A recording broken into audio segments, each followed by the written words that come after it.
بسم اللہ الرحمن الرحیم۔ السلام علیکم ورحمۃ اللہ وبرکاتہ۔ ہر پریشانی کا حل۔ ایک ڈاکٹر صاحب کے خلاف ہسپتال کے 5 ڈاکٹروں نے سازش کر کے ان کو نوکری سے نکلوا دیا۔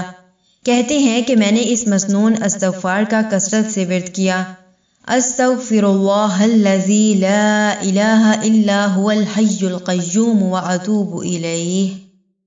چند دن میں نوکری بحال ہو گئی اور حاسدوں کا ایسا برا حشر ہوا کہ اللہ کی پناہ۔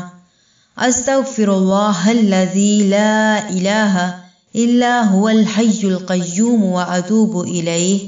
ایک خوش نصیب جوڑا ہے مگر بے اولاد، دنیا کے کئی ملکوں میں علاج کرایا مگر لا حاصل۔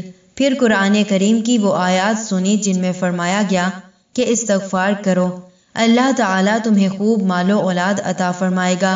سب علاج بند اور استغفار شروع۔ اب ماشاءاللہ ان کے 3 بیٹے اور 4 بیٹیاں ہیں۔ استغفر اللہ الذی لا الہ الا هو الحی القیوم واتوب الیہ۔ ایک خاتون کا خاوند صبح شام گالیاں بکتا، مارتا اور تذلیل کرتا۔ اس مومنہ بندی نے استغفار کو اپنایا۔ ایک دن خاوند نے بہت مارا، یہ اس کے جانے کے بعد استغفار کرتی رہی، بے حد غمزدہ اور زخمی دل کے ساتھ، اپنے رب سے شکوہ نہیں معافی مانگتی رہی۔ اچانک دھماکہ ہوا اور گھر میں ایک جگہ سے کوئی ٹونا تعویذ باہر نکل آیا۔ معلوم ہوا خطرناک جادو تھا۔ شام کو خاوند آیا تو آتے ہی بیوی سے معافیاں مانگنے لگا اور پھر وہ ایسا تبدیل ہوا کہ زندگی ہی بدل گئی۔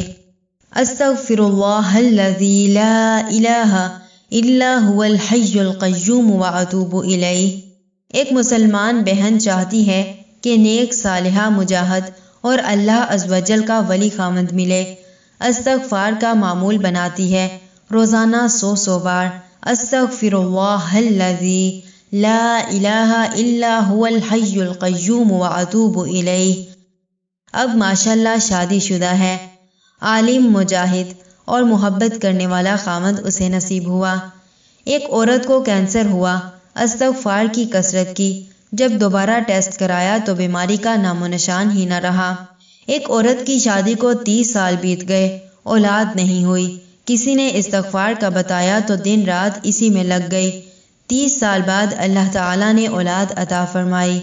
قصے اور واقعات تو بہت ہیں اور ان کو لکھنے کا مقصد یہ ہے کہ قصوں سے عمل کی ترغیب ملتی ہے، اور ان قصوں میں کوئی مبالغہ نہیں ہے کیونکہ استغفار پر بے شمار نعمتوں کا وعدہ خود اللہ سبحانہ و تعالیٰ نے فرمایا ہے، اور اللہ تعالیٰ وعدہ خلافی نہیں فرماتے۔ غور سے دیکھیے، قرآن پاک سورۃ ہود آیت نمبر 3 میں ارشاد باری تعالیٰ ہے، اور اللہ تعالیٰ کا حکم یہ ہے کہ تم اپنے رب سے استغفار کرو، یعنی مغفرت اور معافی مانگو، پھر اسی کی طرف رجوع کرو۔ وہ تم کو ایک مقرر وقت یعنی موت تک دنیا میں خوشی دے گا اور ہر زیادہ عمل کرنے والے کو زیادہ ثواب دے گا، یعنی اصل اجر اور نعمتیں تو آخرت کی ہیں، مگر دنیا میں بھی سکون، چین اور راحت اور طرح طرح کی نعمتیں عطا فرمانے کا وعدہ ہے۔ دوسری جگہ ارشاد باری تعالیٰ ہے، میں نے کہا کہ اپنے رب سے استغفار کرو، یعنی معافی مانگو، وہ بڑا معاف کرنے والا ہے۔ وہ تم پر آسمان سے موسلا دھار بارش برسائے گا اور مال اور بیٹوں سے تمہاری مدد کرے گا، اور تمہیں باغات عطا فرمائے گا اور تمہارے لیے نہریں جاری کرے گا۔ سورۃ نوح آیت نمبر 10-12۔ استغفار کو اپنی روٹین میں شامل کیجیے، انشاءاللہ ہر پریشانی دور ہو جائے گی۔ جزاکم اللہ خیر و احسن الجزا فی الدنیا والآخرہ۔ السلام علیکم ورحمۃ اللہ وبرکاتہ۔